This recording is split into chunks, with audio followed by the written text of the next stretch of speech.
Civilian evacuations began from some of Ukraine's besieged areas on Tuesday, amid renewed efforts to create safe routes from cities being bombarded by Russian forces. Passengers were seen waiting on buses in what is said to be the eastern city of Sumy, according to footage uploaded by Ukraine's deputy head for the president's office. It is the first evacuation from a Ukrainian city through a humanitarian corridor agreed with Russia. The convoy is bound for the city of Poltava, further to the west. The evacuation began hours after a Russian airstrike, which local authorities said killed 21 people. Reuters could not verify that report. Russia calls its actions in Ukraine a special military operation.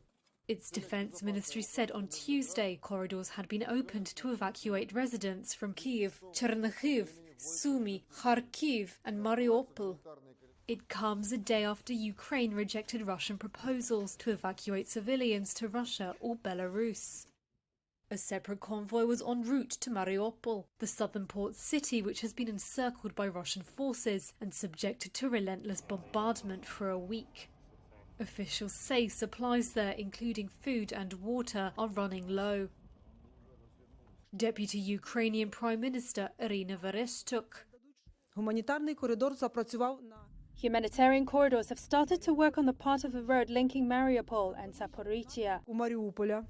From Zaporizhia towards Mariupol via Kharkiv, Poltava, Balmanka, Ruzivka, Respublika, Manhush and Portivskaya. The humanitarian column has departed. It consists of 8 trucks as well as 30 buses. On their way back, they will take people, mainly women, children and elderly people.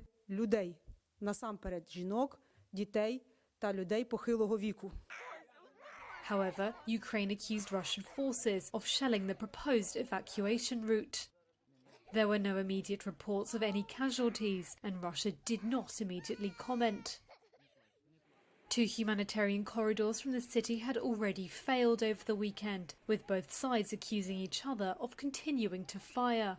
The World Health Organization has confirmed that at least 9 people have died in attacks on healthcare facilities. It did not say who was responsible. Here's the WHO's Regional Director for Europe, Dr. Hans Kluger. It should not need saying that health workers, hospitals and other medical facilities must never be a target at any time, including during crises and conflicts.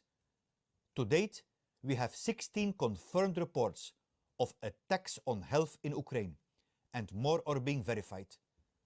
WHO strongly condemns these attacks on healthcare services. Over 2 million refugees have now fled Ukraine, the United Nations said, describing it as one of the fastest exoduses in modern times.